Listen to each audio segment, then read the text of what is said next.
बिस्मिल्लाहिर्रहमानिर्रहीम।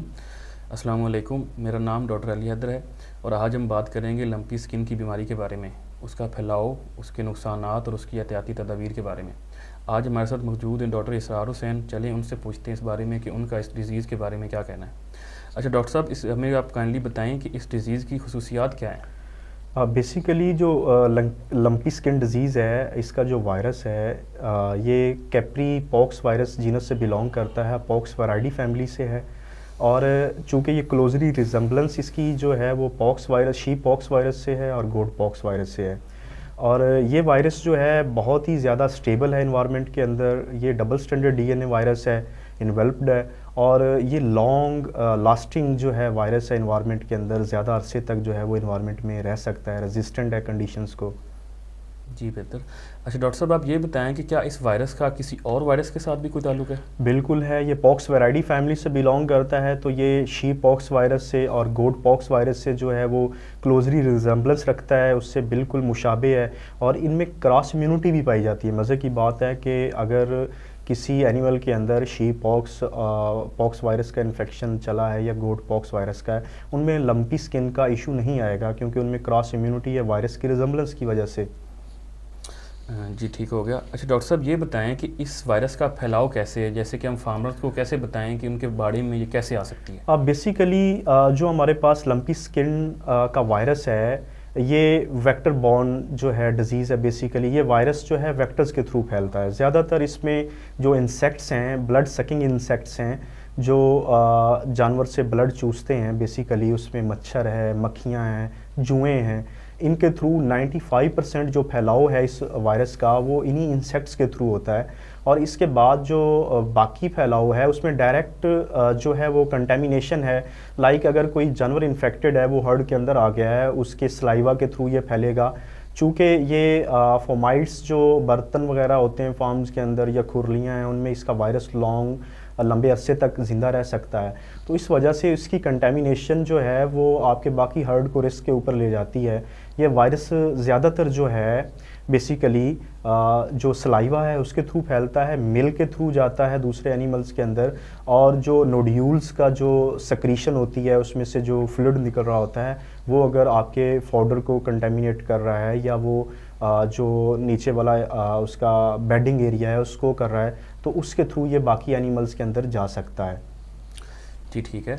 अच्छा डॉक्टर साहब, ये बताएं आप कि जब ये एक जानवर के जिस्म में आ जाता है तो उसके आगे कैसे फैलता है और उसमें कौन कौन से ऐसे अज्जा हैं जिसको ये मुतासिर करता है? बेसिकली जो जब ये इंसेक्ट बाइट करता है बॉडी को, एनिमल की बॉडी को, तो जो म्यूकोजल लेयर को ब्रस्ट करता है, तो वायरस जो है वो म्यूकोजल सेल्स के अंदर जो है प्रोलिफरेट करना शुरू कर देता है। ये बेसिकली सेल के साइटोप्लाज्म के अंदर जो है वो रेप्लिकेट करता है। जब इसकी रेप्लिकेशन एक हद से ज़्यादा हो जाती है सेल्स के अंदर, तो वहाँ से ये लम्फेटिक सर्कुलेशन में और ब्लड सर्कुलेशन में जाना शुरू हो जाता है और वरीमिया काज करता है।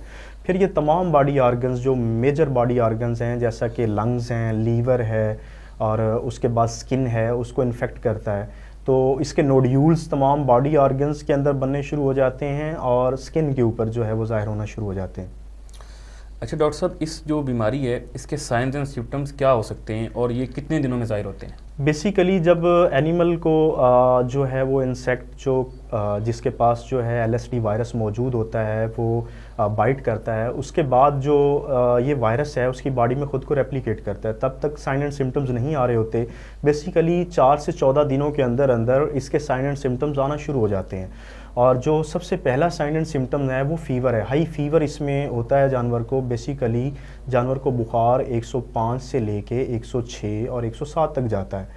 और उसके बाद चूँकि हाई फीवर होने की वजह से जो जानवर है वो ऑफ फीड हो जाता है, लिथार्जिक हो जाता है, खाना पीना छोड़ जाता है बेसिकली जानवर। और उसके साथ साथ जो है नोड्यूल्स बनना शुरू हो जाते हैं। जब ये रेप्लिकेट करता है सेल्स के अंदर, तो सेल्स की बर्स्टिंग होना शुरू हो जाती है, वहाँ पे ज़ख़म बनने शुरू हो जाते हैं, उनको हम नोड्यूल्स कहते हैं। और नोड्यूल्स का टिपिकल साइज़ है वो जो है 0.5 सेंटीमीटर से लेके 5 सेंटीमीटर तक तमाम इंटरनल ऑर्गन्स के अंदर और स्किन के ऊपर जो है वो इसके नोड्यूल्स बनना शुरू हो जाते हैं। और बेसिकली जानवर जो है वो बिल्कुल लिथार्जिक और ऑफ फीड हो जाता है, और आहिस्ता आहिस्ता जो है जानवर वीकनेस की तरफ जाना शुरू हो जाता है और डाउनर होना शुरू हो जाता है। अच्छा डॉक्टर साहब, इस वायरस से एनिमल की फर्टिलिटी पे भी कोई इफ़ेक्ट पड़ता है? हाँ बिल्कुल, फर्टिलिटी पे पड़ता है इफेक्ट। जैसा कि अगर जो हमारे पास फीमेल है, जब उसको हाई फीवर होना शुरू हो जाता है तो जानवर ऑफ फीड हो जाएगा, तो उसकी ज़ाहिर बात है जो प्रोडक्शन है वो कम होना शुरू हो जाती है। और एनिमल जो मेल्स हैं उनके अंदर ये परमानेंट इनफर्टिलिटी काज करता है, उनके सीमन के अंदर ये हमेशा वायरस आ रहा होता है। और यहाँ एक मज़े की बात है कि ये वायरस जो है वो सीमन के अंदर आता रहता है। अगर आप उस जानवर के सीमन से बाकी फीमेल्स को इंसेमिनेट करेंगे या उससे फीमेल्स को जो है वो मीटिंग करवाएंगे तो वो भी इससे इन्फेक्ट होंगी वायरस से, उसके सीमन के थ्रू उसकी बॉडी में ये वायरस फैलना शुरू हो जाता है। जी, बेहतर हो गया। अच्छा डॉक्टर साहब, जैसे कि आपको आइडिया होगा, लास्ट टाइम भी एलएसडी के स्ट्रेन आई थी। जब उस स्ट्रेन में जो जानवर इन्फेक्टेड थे, क्या उनमें अब इतनी इम्यूनिटी है कि ये नहीं है कि अब दोबारा अगर स्ट्रेन कोई आती है तो वो दोबारा इन्फेक्ट होंगे इस चीज़ से कि बहुत अच्छा नहीं होंगे? क्वेश्चन है आपका। तो इसमें एक बात आप ज़हन-नशीन कर लें, जिन एनिमल को एलएसडी वायरस ने इन्फेक्ट किया था उनमें लंपी स्किन डिजीज़ आई थी और वो रिकवर कर गए। उनके अंदर ये वायरस जो है वो लॉन्ग लास्टिंग इम्यूनिटी जो है वो डेवलप कर देता है, उनके अंदर दोबारा इस वायरस का आना नामुमकिन है। अगर वायरस से वो इन्फेक्ट होंगे भी तो उनके अंदर जो एंटीबॉडीज़ मौजूद हैं वो इस वायरस को न्यूट्रलाइज़ कर देंगी। लेकिन उस दौरान जब ये 2021 में पाकिस्तान के अंदर जो है इसका वायरस आया, उस दौरान जिनको आपने वैक्सीनेट किया और उनकी इम्यूनिटी वैक्सीनेशन के थ्रू आई, उनके अंदर जो है आपको रीवैक्सीनेशन की ज़रूरत है। आप उसको एनुअली वैक्सीनेट करें। अच्छा डॉक्टर साहब, आप ये बताएं कि जब बाज़ औक़ात फार्मर्स की निगलिजेंस की वजह से वो वैक्सीनेशन नहीं करवाते और ये जो वायरस है ये एंटर उनके जानवर की बॉडी में एंटर हो जाता है, तो उसके बाद इसका कोई इलाज पॉसिबल है? बेसिकली वायरस इन्फेक्शन है, इसका कोई इलाज नहीं है, लेकिन इसके जो सिम्टम्स होते हैं उसको हम सिम्प्टोमेटिक ट्रीटमेंट कहते हैं, वो किया जाता है। तो सबसे पहला जो सिम्टम आता है वो हाई फीवर है, तो आपने हाई फीवर को कंट्रोल करना है। उसके लिए non steroidal anti inflammatory drugs हैं जो यूज़ की जाती हैं, जिसमें फ्लोनेक्सन मैग्लोमाइन है, कीटोप्रोफिन है, मिलॉक्सीकैम है, असिलोफेनिक है, डिक्लोफेनिक है, फिनाइल ब्यूटाजोन है। ये एनसिड्स जो हैं यूज़ किए जाते हैं, ये बुखार और सोजश को कम करते हैं। दूसरा, जब स्कार फॉर्मेशन होती है, नोड्यूल्स बनते हैं, उसमें पस बैक्टीरियल सेकेंडरी बैक्टीरियल इन्फेक्शन आ जाती है, उसको रोकने के लिए आप ब्रॉड स्पेक्ट्रम एंटीबायोटिक्स यूज़ करें। उसमें ऑक्सीटेट्रासाइक्लिन कर सकते हैं, पेनिसिलिन ग्रुप को यूज़ कर सकते हैं, आप उसमें सेफ्लोस्पोरिन में सेफ्टियोफर को यूज़ कर सकते हैं। उससे जो बैक्टीरियल इन्फेक्शन है और पस फॉर्मेशन है वो कंट्रोल हो जाएगी। उसके बाद जानवर जो है इसमें डिहाइड्रेटेड हो जाता है। जानवर जो है वो चूँकि खाना पीना छोड़ जाता है, तो आप उसको टोन अप करने के लिए फ्लूइड थेरेपी करेंगे और उसको ड्रिप्स लगवाएंगे। उसमें नॉर्मल सेलाइन के अंदर आप टोनिक्स डाल सकते हैं, उसमें आप बी कम्प्लेक्स फैमिली है, उसमें B12 है, साइनोकोबालामिन है, उसमें कोई भी बाकी टोनिक्स हैं जो मुख्तलिफ़ कंपनियों के आ रहे हैं, उनको आप जो है वो यूज़ करेंगे। और उसके साथ साथ जानवर को आप ओरली जो है वो ग्लूकोज़ दें। ग्लूकोज़ ओरली देने से एनर्जी का सोर्स है, जानवर की सेहत बहाल रहती है। और उसके साथ साथ आप ऐसे करेंगे, जो नोड्यूल्स बनते हैं इसकी बॉडी के ऊपर, जो बेसिकली जिसमें पस फॉर्मेशन होती है, उसको आप टॉपिकल मैनेजमेंट में ले जाएंगे। तो सबसे बेहतर ये है कि आप सीकाट्रिन पाउडर आता है ह्यूमन साइड से, वो लें और उसको वैज़लीन में मिक्स करें। और वो वैज़लीन में मिक्स करने के बाद जो नोड्यूल्स जो हैं बॉडी के ऊपर बने हुए हैं उनके ऊपर लगाना शुरू करें, ताकि इसमें चूँकि स्टीराइड्स हैं और एंटीबायोटिक्स हैं, वो बैक्टीरियल इन्फेक्शन को कंट्रोल करेगी और इन्फ्लेमेशन को कंट्रोल करेगी। एक तो नोड्यूल्स के गिर्द इन्फ्लेमेशन कम होगी, दूसरा दर्द में कमी आनी शुरू हो जाएगी और जानवर आहिस्ता आहिस्ता फास्ट रिकवरी में जाना शुरू हो जाता है। अच्छा डॉक्टर साहब, आप ये बताएं कि क्या इस वायरस का कंट्रोल मुमकिन है? बेसिकली इस वायरस को आप कंट्रोल कर सकते हैं। उसमें सबसे जो बुनियादी चीज़ है वो है इंसेक्ट्स को इसके वेक्टर्स को कंट्रोल करना। अगर आपके फार्म पे मक्खियाँ मच्छर की बहुतात है तो फिर ये वायरस आपकी हर्ड में आ सकता है। तो बेसिकली आप इंसेक्टिसाइड्स जो है वो यूज़ करें। उसमें आप जो है वो ये जो वायरस है बेसिकली सोडियम हाइपोक्लोराइड को बड़ा जो है वो सेंसिटिव है, उसके बाद फार्मालिन को सेंसिटिव है, फिनोलिक कंपाउंड्स को सेंसिटिव है। इनका स्प्रे वक्तन फ़वक्तन अपने फार्म पे करते रहें, उससे ये वायरस ख़त्म हो जाएगा। और इंसेक्ट्स को कंट्रोल करने के लिए इंसेक्टिसाइड्स को यूज़ करें, ताकि इंसेक्ट्स जो हैं जिसमें मच्छर हैं, मक्खियाँ हैं और उसमें जो जुएँ हैं वो कंट्रोल हो जाएंगी। तो ये वायरस जो है 99% आपके फार्म पे नहीं आ सकेगा। अच्छा डॉक्टर साहब, आप ये बताएं कि क्या मार्केट्स में इस वायरस की कोई वैक्सीनेशन अवेलेबल है और अगर अवेलेबल है वो कौन सी है? बेसिकली इसमें सबसे ज़्यादा जो तवज्जो की चीज़ है, लास्ट टाइम जब 2021 में इसकी आउटब्रेक आई तो उस वक्त जो है वो जाली वैक्सीन्स और हर तरह की वैक्सीन यूज़ हुई। तो फार्मर्स के लिए जो गाइडलाइन है वो बहुत ज़रूरी है वैक्सीन की सूरत में।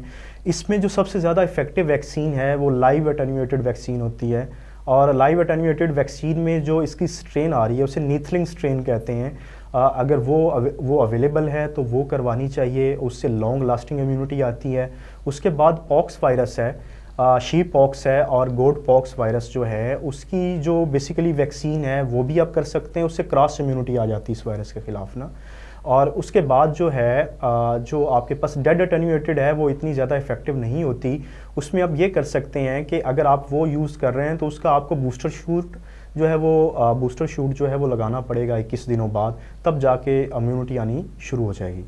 अच्छा डॉक्टर साहब, जिस वैक्सीन के बारे में आपने बताया इसका शेड्यूल क्या हो सकता है, किस टाइमिंग्स में ये लगा सकते हैं? बेसिकली आप कोशिश करें जो एंडेमिक एरियाज़ हैं जहाँ पे जैसे पाकिस्तान है, इंडिया है, श्रीलंका है, यहाँ पे चूँकि गर्मी की शिद्दत होती है और ह्यूमिड सीज़न के अंदर नमी जो है वो बढ़ जाती है, तो उसमें जो वेक्टर बॉर्न जो होते हैं, वेक्टर इसके जो हैं इंसेक्ट्स हैं उनकी जो है परवरिश होनी शुरू हो जाती है, तब इसके खदशात बहुत ज़्यादा होते हैं, तब ये एंडेमिक हो सकती है। तो बेसिकली आप कोशिश करें कि जब ये सीज़न जो है मूनसून का और ह्यूमिड सीज़न से पहले इसकी वैक्सीन कर लेनी चाहिए, ताकि वेक्टर मक्खियाँ मच्छर आने से पहले पहले ये वैक्सीन 1-2 माह पहले कर ली जाए ताकि इम्यूनिटी आ जाए। अगर इसका वायरस आता भी है तो वो न्यूट्रलाइज हो जाएगा, वो कंट्रोल हो जाएगा। अच्छा डॉक्टर साहब, इस बारे में बताएं हमें कि ये जो वायरस है इसमें जूनोटिक पोटेंशियल अवेलेबल है? बेसिकली जो ये वायरस है LSD वायरस है, इसमें जोनोसिस नहीं पाया जाता, तो इसमें स्टडी भी बहुत कम है, लेकिन जोनोटिक पोटेंशियल जो है वो नहीं है इसमें, इस वायरस में। डॉक्टर साहब बहुत शुक्रिया आपका, आपने इस डिज़ीज़ के बारे में बहुत अच्छा आगाह किया हमें। नेक्स्ट इंशाल्लाह ताला मज़ीद किसी और डिज़ीज़ की आउटब्रेक के बारे में आपसे आगाही ली जाएगी। बहुत शुक्रिया आपका, थैंक यू सो मच।